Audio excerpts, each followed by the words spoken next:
দরজ cinema বীরকে নিয়ে কি দেখা হয়েছে কিনা বা আপনার এটা নিয়ে কি মন্তব্য বা বীর কি বলেছে? হয় কি আসলে প্রত্যেকটা চরিত্রইতেও আলাদা আলাদা, কোনোটার সাথে কোনোটার মিল নেই। তবে আমি কিছুদিন আগেও বলছিলাম একটা গণমাধ্যমে যে বীর তো এখন অনেক ছোট, ও তো আসলে সিনেমা দেখে সেটা নিজের মতো করে মানে জানানো বা প্রকাশ করা এখনও ওভাবে বোঝে না। তো হয়তো বড় হলে অবশ্যই দেখবে বাবার সিনেমা।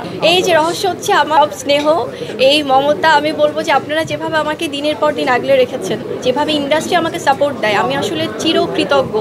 আমি সবার কাছে, আজকেও সবাই আছে, আমি হাত জোড় করে বলছি যে আমি অসম্ভব কৃতজ্ঞ সবার কাছে, কারণ আপনারা সব সময় আমার পাশে ছিলেন, আছেন, এবং যেভাবে আমাকে ভালোবাসার সম্মান দিচ্ছেন, সেটার জন্য মনে হয় যে এই যে রূপের রহস্যটা দিন দিন আরও বৃদ্ধি পাচ্ছে। হয় কি আসলে প্রত্যেকটা চরিত্রইতেও আলাদা আলাদা, কোনোটার সাথে কোনোটার মিল নেই। তবে আমি কিছুদিন আগেও বলছিলাম একটা গণমাধ্যমে যে আমি এখন খুবই চুজি আসলে কাজের ব্যাপারে। আছে না অনেক সময় হয়তো বা র্যান্ডম অনেকের, যেমন আলহামদুলিল্লাহ যে যারা এই পরিচালক প্রযোজকরা আছে তারা আসলে যে কোনো গল্প হলে তারা চিন্তা করে যে বুবলিকে বা কাস্ট করা যায় কিনা, বা ওনাকে আমরা চাই এই সিনেমাতে। তো সেখান থেকে আমার দর্শকদের যে একটা ভালোবাসা তৈরি হয়েছে, একটা আগ্রহ তৈরি হয়েছে, একটা দায়বদ্ধতাও কাজ করে। সো আমি র্যান্ডম খুব একটা, যদি বছরে একটি দুটো কাজও করি, খুব কম কাজ করতে চাই, but that has to B qualityful. So শুধুমাত্র যে কাজ করার জন্য করছি, ইটস নট লাইক দ্যাট। আমি চাই যে 2025 মাথায় রেখে যেন দর্শকরা সেভাবেই দেখে, কারণ আমাদেরও কিছু লিমিটেশনস আছে, আমাদের একটা বাজেটের ব্যাপার আছে সব সিনেমা টিমেই।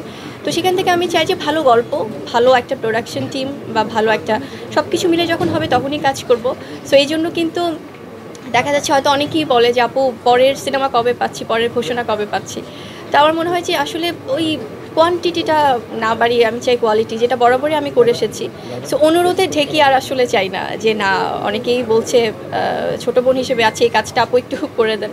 সো এইভাবে আর চাই না, আমি চাই যে কাজের ক্ষেত্রে যেন আমার দর্শকরা আশাহত না হয়, সেটাই আসলে চাচ্ছি। আপু আমার একটা প্রশ্ন আছে, দিন যাচ্ছে আপনার সৌন্দর্য বৃদ্ধি পাচ্ছে, আসলে এটা রহস্যটা কি? এই যে রহস্য হচ্ছে আমার স্নেহ, এই মমতা, আমি বলবো যে আপনারা যেভাবে আমাকে দিনের পর দিন আগলে রেখেছেন, যেভাবে ইন্ডাস্ট্রি আমাকে সাপোর্ট দেয়, আমি আসলে চিরকৃতজ্ঞ। আমি সবার কাছে, আজকেও সবাই আছে, আমি হাত জোড় করে বলছি যে আমি অসম্ভব কৃতজ্ঞ সবার কাছে, কারণ আপনারা সব সময় আমার পাশে ছিলেন, আছেন, এবং যেভাবে আমাকে ভালোবাসার সম্মান দিচ্ছেন, সেটার জন্য মনে হয় যে এই যে রূপের রহস্যটা দিন দিন আরও বৃদ্ধি পাচ্ছে। আচ্ছা, অনেক নায়িকারা তাদের জন্মদিন খুব ঘটা করে পালন করে, অনুষ্ঠান করে পালন করে, আপনাকে খুব সাদামাটা ভাবে উদযাপন করতে দেখা যায়। তো আপনি কেন, কি কারণে আপনি ছোট পরিসরে করেন? খুব সুন্দর প্রশ্ন করেছেন ভাই। আমি বরাবরই আসলে কখনোই জন্মদিন খুব ঘটা করে পালন করা হয় না, একদমই হয়তো ঘরোয়াভাবে, হয়তো বাবা মার সাথে বা আমার ছেলের সাথে, বা একদমই নিজেদের মতো করে পালন করি। আর শুটিং ফ্লোরে থাকলে শুটিং ইউনিটে সবাই হয়তো নিজেদের মতো করে কেক কেটে সেলিব্রেট করছে। তো আমার আসলে কখনোই, মানে আমার কাছে মনে হয় কি, হ্যাঁ কখনো না কখনো তো হয়তো ঘটা করে পালন করা হবে, যেখানে আমি ইন্ডাস্ট্রির সবাইকে পাবো।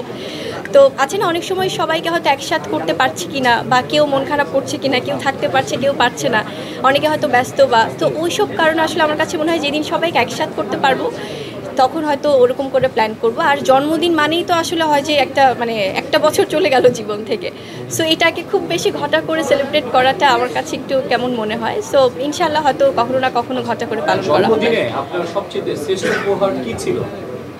অবশ্যই আমার সন্তান শেহজাদ খান বীর, ওর শুভকামনা, কারণ ও এখন এত ছোট, বাট তারপরও যে সে নিজের মতো করে ফিলটা বোঝাতে পারে আমাকে, বা ট্রাই করে, বা তার মতো করে ইমোশনটা আমাকে বোঝাতে চায়, এটা এখন পর্যন্ত শ্রেষ্ঠ পাওয়া আমি বলবো।